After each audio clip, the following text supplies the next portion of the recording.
અમદાવાદમાં ભાઈના ખીસડાનું અપમાન બનેલી ઘટના. ઉત્તરાયણનો દિવસ હતો. આ ગામડામાં સવાર કંઈક અલગ જ રંગ લઈને આવી હતી. આકાશ સાફ હતું. ઠંડી હવામાં સૂર્યકિરણો ધીમે ધીમે જમીનને સ્પર્શી રહ્યા હતા. આ દરેક ઘરમાં ચૂલ્હા સળગ્યા હતા. તલ, ઘઉં, શીંગ અને ગોળની મીઠી સુગંધ આખા ગામમાં ફેલાઈ રહી હતી. આ ઉત્તરાયણ એટલે માત્ર પતંગ ઉડાડવાનો તહેવાર નહીં, પરંતુ સંબંધોને યાદ કરવાનો, આપલે કરવાનો અને પરંપરાને જીવંત રાખવાનો દિવસ. આ ખાસ કરીને બહેનના ઘરે ખીસડો આપવાનો દિવસ. આ પરંપરા વર્ષોથી ચાલતી આવી હતી. આજે પણ એ જ પરંપરા નિભાવવાની તૈયારી એક ગરીબ ભાઈ પોતાના નાનકડા કાસા ઘરમાં કરી રહ્યો હતો. આ ભાઈનું નામ હતું કાનજી. આ ગામના લોકો તેને ગરીબ તરીકે ઓળખતા. પણ જે કોઈ તેને નજીકથી જાણતું હતું તે જાણતું હતું કે આ કાનજી દિલથી બહુ અમીર છે. આ રોજ સવાર પડે એ પહેલા ઉઠીને મજૂરીએ જતો. આ દિવસભર પરસેવો વહાવતો અને સાંજે ઘરે પાછો ફરતો. આ કમાણી ઓછી હતી, પણ ઈમાનદારી મોટી હતી. એના ઘરમાં ન તો મોંઘા વાસણ હતા, ન તો ભવ્ય ફર્નિચર. એક નાનો ઓરડો, એક જૂનો ખાટલો અને એક ખૂણે રાખેલો અનાજનો કોથળો, આટલો જ એનો સંસાર હતો. છતાં એના મનમાં સંતોષ હતો, કારણ કે એણે ક્યારેય કોઈની સામે હાથ ફેલાવ્યો નહોતો. કાનજીની બહેન રમીલાના લગ્ન અમદાવાદમાં થયા હતા.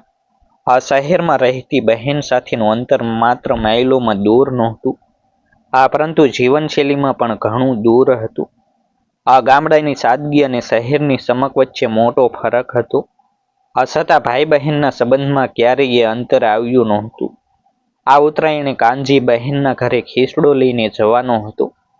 ભલે તે કેટલો પણ સાદો કેમ ન હોય, કારણ કે એ ખીસડો માત્ર અનાજનો થેલો નહોતો, એ ભાઈના પ્રેમ અને પરંપરાનું પ્રતીક હતું.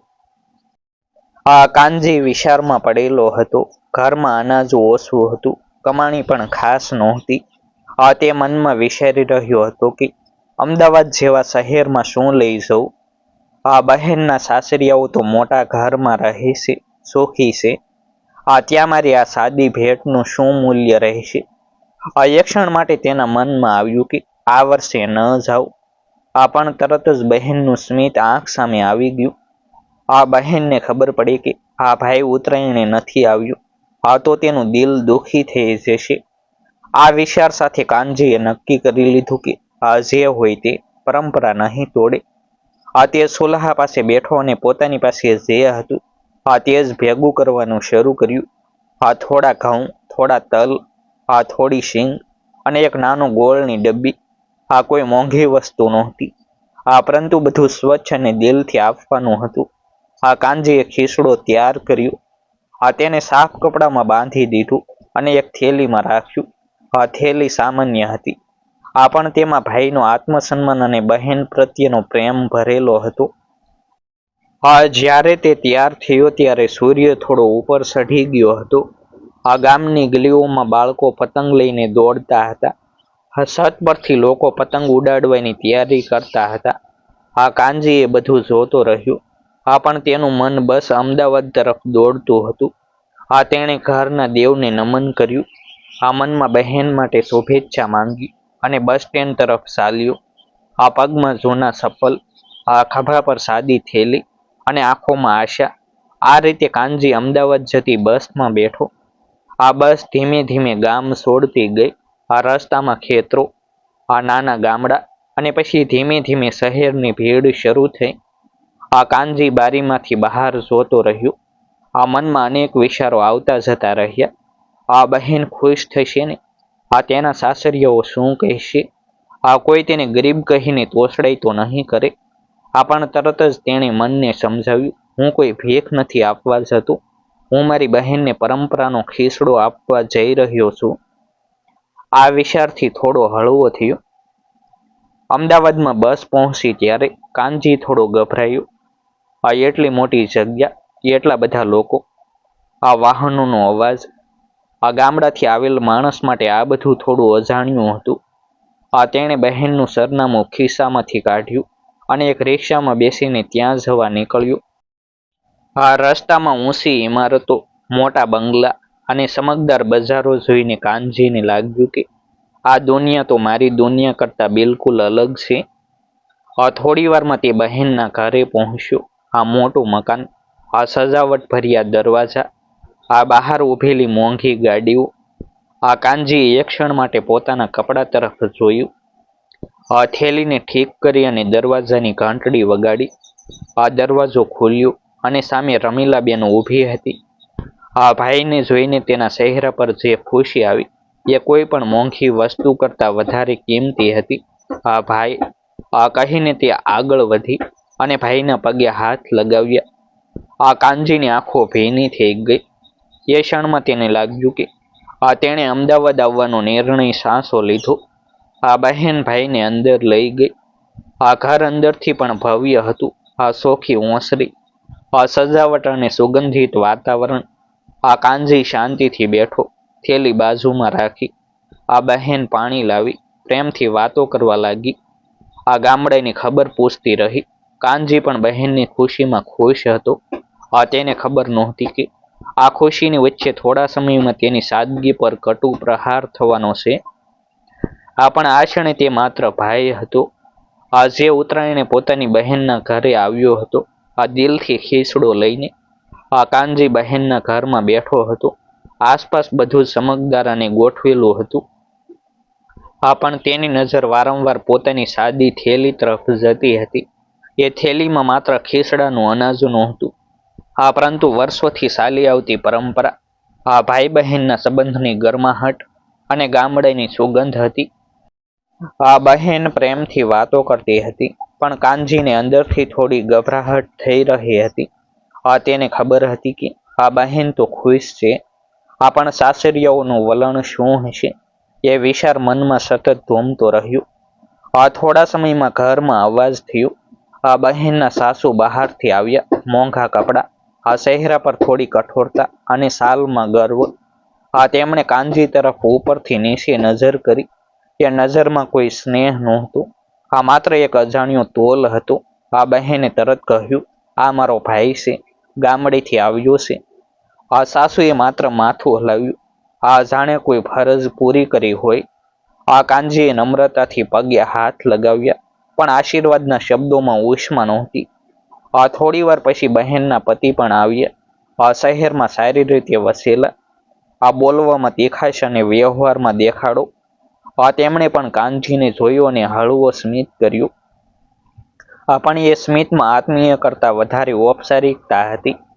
વાતચીત સામાન્ય રહી, પણ વાતચીતની વચ્ચે જ વાત ઉત્તરાયણ અને ખીસડા સુધી પહોંચી.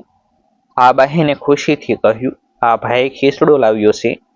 એ સાંભળતા જ ઘરની હવામાં કંઈક બદલાઈ ગયું. કાનજીએ થેલી ધીમે ધીમે ખોલી અને ખીસડાનું પોટલું બહાર કાઢ્યું. તેણે એ પોટલું બહેનના હાથમાં આપતા કહ્યું, આપણા ગામડાનો ખીસડો છે, પરંપરા મુજબ. બહેનની આંખોમાં ચમક આવી ગઈ. તેણે પ્રેમથી પોટલું હાથમાં લીધું, જાણે કોઈ કિંમતી ભેટ મળી હોય. પણ એ ક્ષણે સાસુના ચહેરા પર અચાનક ભ્રુકુટી ચઢી ગઈ. તેમણે પોટલા તરફ જોયું અને થોડી ક્ષણ મૌન રહ્યા. એ મૌન પછી જે શબ્દો આવ્યા એ કાનજીના દિલમાં કાંટા બનીને ઘૂસી ગયા. સાસુ બોલ્યા, આ શું લાવ્યો છે?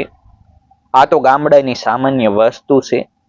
અવાજમાં કોઈ વિચાર નહોતો, સીધી તોછડાઈ હતી. કાનજી એક ક્ષણ માટે કંઈ બોલી શક્યો નહીં. બહેને તરત કહ્યું, માં, આ તો પરંપરા છે.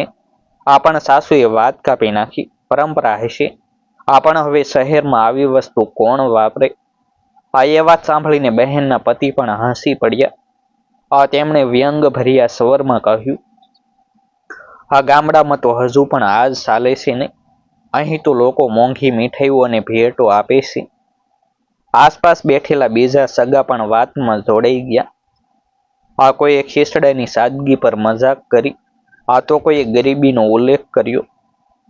હાસ્યના નામે ઉડાવવામાં આવતો આ મજાક કાનજી માટે અપમાનથી ભરેલો હતો. બહેનની આંખોમાં આંસુ આવી ગયા. તે કંઈ બોલવા માંગતી હતી, પણ સાસરિયાઓ સામે તેની જીભ બંધાઈ ગઈ. એક તરફ ભાઈ, બીજી તરફ પોતાનું ઘર, એ વચ્ચે તે લાચાર બની ગઈ. આ કાનજી બધું જોઈ રહ્યો હતો. આ દરેક શબ્દ તેના કાનમાં પડતો હતો. આ દરેક હાસ્ય તેના હૃદયને શીરતું હતું. આ પણ તે સોપ રહ્યો.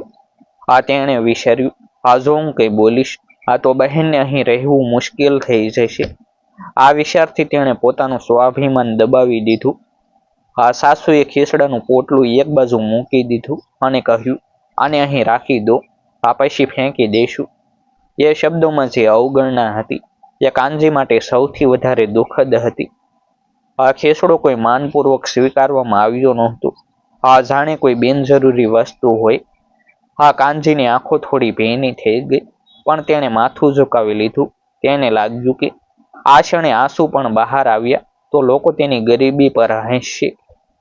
આ થોડી વાર પછી વાતો બદલાઈ ગઈ. આ પણ વાતચીતનો વિષય વારંવાર કાનજીની સાદગી તરફ વળી જતો. આ કોઈ તેના કપડા તરફ જોઈએ, આ કોઈ તેની બોલચાલ પર ટિપ્પણી કરે. આ દરેક નજરમાં તુલના હતી. આ ગામડું અને શહેર, ગરીબી અને સમૃદ્ધિ. આ કાનજીને લાગ્યું કે તે અહીં કોઈ મહેમાન નથી, પરંતુ એક બોજ છે. એ ઘર, આ જ્યાં તેણે બહેન માટે પ્રેમ લઈને પગ મૂક્યો હતો, હવે તેને અજાણ્યું લાગવા લાગ્યું. આ બહેન કોઈને નજર ન પડે તે રીતે ભાઈ પાસે આવી અને ધીમે અવાજે કહ્યું, હા ભાઈ, મને માફ કરજે. આ કાનજીએ માત્ર એટલું જ કહ્યું, તું ચિંતા ન કર, હું ઠીક છું. એ શબ્દો બહારથી શાંત લાગતા હતા, પણ અંદરથી તૂટેલા હતા. આ તેણે બહેનના માથે હાથ મૂક્યો. આ જાણે આશ્વાસન આપતો હોય. આ પરંતુ એ આશ્વાસન પોતાને પણ આપવાની જરૂર હતી. આ સાંજ થવા લાગી. આ ઘરમાં પતંગો અને ઉત્તરાયણની વાતો ચાલી રહી હતી, પણ કાનજીનું મન ત્યાં નહોતું. આ તેણે વિચાર્યું કે હવે અહીં રહેવું યોગ્ય નથી. આ તેણે બહેનને કહ્યું કે તે હવે ચાલે છે. આ બહેને રોકવાનો પ્રયત્ન કર્યો, પણ કાનજીના નિર્ણયમાં અડગતા હતી. આ તે કોઈ ફરિયાદ કર્યા વગર, આ કોઈ દલીલ કર્યા વગર ઊભો થયો. આ થેલી હવે ખાલી હતી. હાથ પણ ખાલી હતા, પણ દિલ ભારે હતું. આ બહાર નીકળતા તેણે એકવાર પાછું વળીને ઘર તરફ જોયું. એ ઘર જ્યાં પૈસા હતા, વૈભવ હતો, પણ લાગણીનો અભાવ હતો. આ તેણે મનમાં વિચાર્યું, આ ગરીબી અનાજમાં નથી, ગરીબી તો વિચારમાં છે. આ વિચાર સાથે તે ધીમે ધીમે બહાર નીકળી ગયો. આ રસ્તા પર ઊભો રહીને તેણે ઊંડો શ્વાસ લીધો. અમદાવાદની સમક વચ્ચે આજે એક ગરીબ ભાઈનું સ્વાભિમાન મૌન રીતે રડી રહ્યું હતું. આ બસ સ્ટેન્ડ તરફ જતા કાનજીના પગ ભારે લાગતા હતા. આ બસમાં બેઠો ત્યારે ખિડકીમાંથી બહાર જોતો રહ્યો. શહેરના દીવા, આ લોકોની દોડધામ અને ઉત્તરાયણની ઉજવણી, બધું તેની સામે હતું. આ પણ તેના મનમાં એક ખાલીપણું હતું. આ તેણે બહેન માટે દુઆ કરી અને આંખો બંધ કરી દીધી. આ તેને ખબર નહોતી કે આ સમય બધું યાદ રાખે છે, અને જે અપમાન આજે થયું છે, આ તેનો જવાબ કાલે જીવન પોતે આપશે.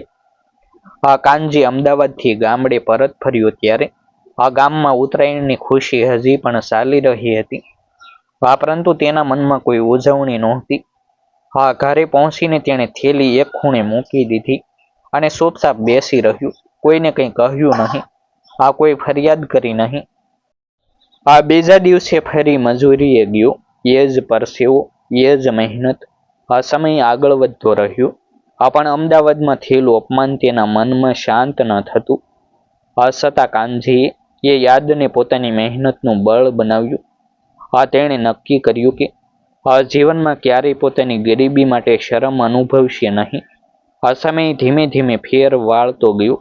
આ કાનજીની મહેનત રંગ લાવવા લાગી. આ ગામમાં જે કામ મળતું તે દિલથી કરતો.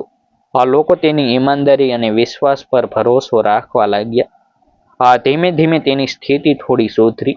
હજુ તે અમીર બન્યો નહોતો, આ પરંતુ સ્વાભિમાનથી જીવતો હતો. આ ગામના લોકો હવે તેને ગરીબ તરીકે નહીં, પરંતુ સજ્જન માણસ તરીકે ઓળખવા લાગ્યા. આ વચ્ચે અમદાવાદમાં સમય કંઈક અલગ રીતે વળ્યો. આ બહેનના પતિનું કામ અચાનક બંધ થઈ ગયું. આવક બંધ થતા આ ઘરનો ખર્ચ ચલાવવો મુશ્કેલ બન્યો. આ જે ઘરમાં ક્યારેય ખોટ લાગતી નહોતી, આ ત્યાં હવે રોજ નવી ચિંતા ઊભી થવા લાગી. આ સાસુના ચહેરા પરથી ગર્વ ધીમે ધીમે ઉતરવા લાગ્યો. આ પૈસાની તંગીએ સંબંધોની સાચી કિંમત બતાવવાનું શરૂ કર્યું. એ જ ઘર, એ જ લોકો. પરંતુ વાતાવરણ બદલાઈ ગયું. ઉત્તરાયણ ફરી આવી. આ વર્ષે ઘરમાં ખીસડાની સુગંધ નહોતી. ઘઉં, તલ અને ગોળ લાવવાનું પણ મુશ્કેલ બની ગયું. બહેનને ગયા વર્ષની ઘટના યાદ આવી. ભાઈનું શાંત મૌન, તેની આંખોમાં દબાયેલું દુઃખ અને ખીસડાનું અપમાન, એ યાદ આવતા જ તેની આંખોમાં આંસુ આવી ગયા. તેણે વિચાર્યું કે એ દિવસે જો ભાઈ માટે અવાજ ઉઠાવ્યો હોત, તો કદાચ આજે આત્માને એટલું દુઃખ ન થાત. આ પરિસ્થિતિ એટલી બગડી કે અંતે બહેને ગામડે ભાઈ પાસે મદદ માંગવાનો નિર્ણય કર્યો. એ નિર્ણય લેવો સરળ નહોતો. શરમ હતી, ડર હતો અને પસ્તાવો પણ. કાનજીને સંદેશો મોકલાયો. જ્યારે કાનજીએ સંદેશો વાંચ્યો, ત્યારે તેના મનમાં કોઈ ગુસ્સો નહોતો, કોઈ બદલો લેવાની ભાવના નહોતી. માત્ર એટલું જ વિચારી રહ્યો હતો કે બહેન મુશ્કેલીમાં છે અને ભાઈનો ધર્મ બહેનને મદદ કરવાનો છે. થોડા દિવસોમાં કાનજી અમદાવાદ પહોંચ્યો. આ વખતે મુસાફરી અલગ હતી. હવે તે ગભરાયેલો નહોતો. બહેનના ઘરના દરવાજે પહોંચ્યો ત્યારે એ જ ઘર હતું, પણ વાતાવરણ બદલાયેલું હતું. બહેને દરવાજો ખોલ્યો. ભાઈને જોઈને તે રડી પડી, આંસુ સાથે માફી માંગતી રહી. કાનજીએ કોઈ ફરિયાદ કર્યા વગર તેને શાંત કરી. એ ક્ષણે ભાઈ બહેનનો સંબંધ ફરી જીવંત થઈ ગયો. ઘરમાં સાસુ અને જમાઈ બેઠા હતા. તેમના ચહેરા પર હવે ગર્વ નહોતો, પરંતુ લાચારી હતી. તેમણે કાનજી તરફ જોયું અને આંખો ઝુકાવી. સાસુએ ધીમા અવાજે કહ્યું, એ દિવસે અમે મોટો અપરાધ કર્યો હતો. જમાઈએ પણ પોતાની ભૂલ સ્વીકારી. કાનજીએ બધું સાંભળ્યું, પરંતુ એક શબ્દ પણ કડવો બોલ્યો નહીં. તેણે માત્ર એટલું કહ્યું, સમય બધું શીખવી દેશે. આ વખતે કાનજી પોતાની સાથે ખીસડો લઈને આવ્યો હતો. એ જ સાદો ખીસડો, એ જ ગામડાની સુગંધ. તેણે બહેનના હાથમાં આપ્યો. હવે કોઈ હાસ્ય નહોતું, કોઈ તોછડાઈ નહોતી. ખીસડો આદરથી સ્વીકારવામાં આવ્યો. બહેનની આંખોમાં આંસુ હતા. સાસુના હાથ કંપી રહ્યા હતા. એ ખીસડો હવે માત્ર ખોરાક નહોતો, એ પસ્તાવાનું પ્રતીક હતો. ચૂલ્હા પર ભોજન બન્યું. ઘરમાં ફરી એકવાર મીઠી સુગંધ ફેલાઈ. બધા એક સાથે બેઠા અને ખીસડો ખાધો. એ દિવસે કોઈ મોંઘી વાનગી નહોતી, પરંતુ મનમાં સંતોષ હતો. કાનજીને લાગ્યું કે આજે ખીસડાની સાચી કિંમત સમજાઈ છે. ગરીબી અનાજમાં નથી, ગરીબી વિચારમાં છે. આ વાત આજે બધાને સમજાઈ હતી. ઉત્તરાયણના આ દિવસે પતંગો તો ઉડ્યા, પણ એ સાથે માનવતા પણ ઉડી. સંબંધો ફરી મજબૂત બન્યા. કાનજી જ્યારે પાછો ગામડે ફર્યો, ત્યારે તેનું દિલ હલકું હતું. તેણે બહેનને આશીર્વાદ આપ્યા અને મનમાં એક શાંતિ અનુભવી. કારણ કે એ જાણતો હતો કે સ્વાભિમાન ગુમાવ્યા પછી માફ કરી દેવું એ સૌથી મોટી સમૃદ્ધિ છે. આ સ્ટોરી માત્ર ખીસડાની નથી. આ સ્ટોરી માનવતા, સંબંધ અને વિચારની છે. જે લોકો વસ્તુઓથી માણસને માપે છે, સમય તેમને પાઠ શીખવાડી દેશે. અને જે માણસ દિલથી અમીર હોય તે ક્યારેય હારતો નથી. જો તમને આ સ્ટોરી હૃદય સુધી પહોંચી હોય, તો એક ક્ષણ રોકાઈને વિચારું કે આપણે કોઈને તેની ગરીબી નહીં, પરંતુ તેને દિલથી માપીએ છીએ કે નહીં. આવી સત્ય ઘટનાઓ સમાજને વિચારવા મજબૂર કરે છે અને સંબંધોની સાચી કિંમત સમજાવે છે. જો તમને આ સ્ટોરી પસંદ આવી હોય તો જરૂરથી લાઈક કરો. જેથી આવી વધુ ભાવનાત્મક સ્ટોરીઓ અમે તમારી સુધી લાવી શકીએ. તમારા વિચારો કોમેન્ટમાં લખશો. અને જો તમે આવા જ માનવતા ભરેલા વિડીયો નિયમિત જોવા માંગતા હો તો હમણાં જ અમારી યુટ્યુબ ચેનલને સબસ્ક્રાઈબ કરો અને વિડીયો તમારા મિત્રો સાથે શેર કરવાનું ભૂલશો નહીં. ફરી મળીશું એક નવી સ્ટોરી સાથે. આ વિડીયોને હાઈપ કરવાનું ભૂલશો નહીં. કોમેન્ટમાં હેપી ઉત્તરાયણ લખવાનું ભૂલશો નહીં.